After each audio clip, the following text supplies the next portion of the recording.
At 4 a.m. on April 11th, someone threw a Molotov at Sam Altman's house. Fire erupted in his front gate. An hour later, the same person showed up at OpenAI's headquarters and threatened to burn that down too. He got arrested. Story over, right? Well, nope. 2 days later, it happened again. A second attack on the exact same property. Now, this isn't a prank. This is a protest. Someone is trying to burn down the home of the most powerful person in AI. And the reason why this should worry everyone in this industry? Let's rewind to April 11th. Around 4 a.m. in San Francisco, a 20-year-old man walked up to Sam Altman's residence and threw a Molotov cocktail, a glass bottle filled with flammable liquid with a burning wick, directly at the property. The device hit the exterior gate and started a fire.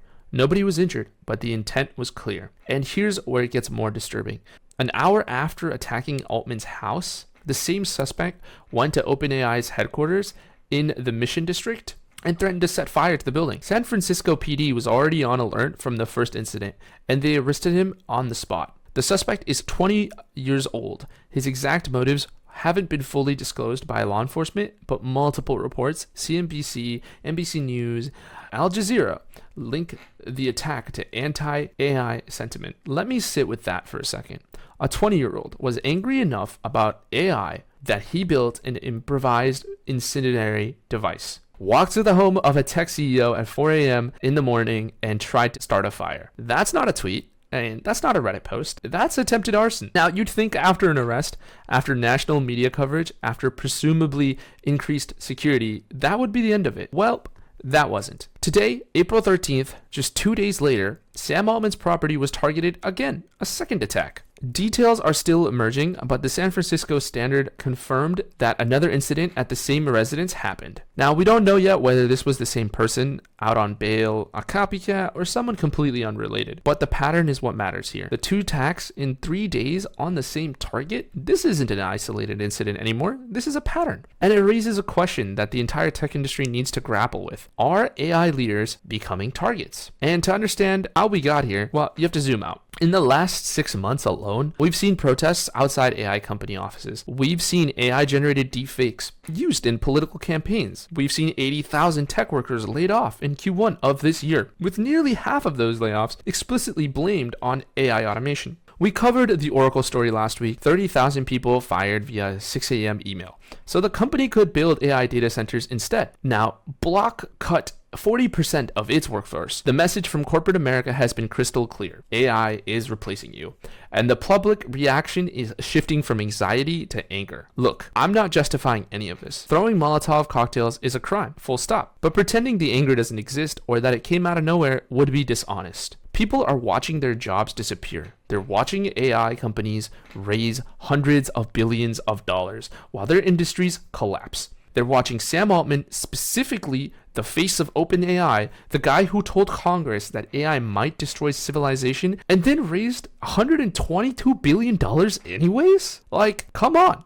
And some of them are snapping. The anti-AI backlash has been building online for over a year. It was memes, then it was protests, now it's Molotov cocktails. This raises a practical problem that nobody in Silicon Valley wants to talk about publicly, and that is personal security for AI executives. Tech CEOs have always had security details. Mark Zuckerberg spends millions on personal protection. Sundar Pichai has a security team, but the AI era is different because the backlash isn't just from competitors or disgruntled employees. No, it's from the entire public. When your product is perceived as taking people's jobs, generating non-consensual content and potentially threatening human existence, and when you're the most visible face of that product, the threat surface is enormous. After the first attack, Altman's security was presumably upgraded, and it still happened again. Now that's a failure that every AI executive in the Bay Area is now thinking about. We're entering an era where the people building AI might need the same level of protection as political figures. And that's deeply weird place for the tech industry to be in. Now, you're not going to expect a tech bro to come out with 6 bodyguards like he's a rapper, no? But that might be what's happening. Now, here's the bigger picture. The AI industry has a public perception problem, and Molotov cocktails are just the most extreme symptom. The companies building these systems have done a terrible job explaining who benefits and who gets left behind, what new jobs it creates. Am I going to be a janitor? Do I have to look for janitor roles? They never explained it. There's no manual for this. When OpenAI projects 100 billion in ad revenue by 2030 and simultaneously says AI might be an existential risk, people hear that contradiction. When companies fire tens of thousands of workers and celebrate record valuations, people see that as hypocrisy. This isn't an argument against building AI, it's an argument for taking the social impact seriously. Because if the industry doesn't address the fear, the anger, and the economic displacement head on, the backlash is only going to get worse. And it won't always be a 20-year-old with a glass bottle. It could be a guy with a machine gun next. Maybe a tank. He builds a gun. 3D printing and AI. Guess what? He's gonna build a thing that destroys you. Anyways, someone tried to burn down Sam Altman's house twice in 3 days. That's not a headline I ever expected to read about, but here we are. I'm reading it. The question isn't whether AI is going to keep advancing. It will. We all know technology advances even without us trying to support it. The question is whether the people building it can move fast enough on the human side, the jobs, the safety nets, the communication, before the backlash gets worse. If this story made you think, hit subscribe. We cover tech stories that actually matter every single day. Drop a comment. Do you think the AI industry is doing enough to address public concerns? I don't think so. And see you in the next one.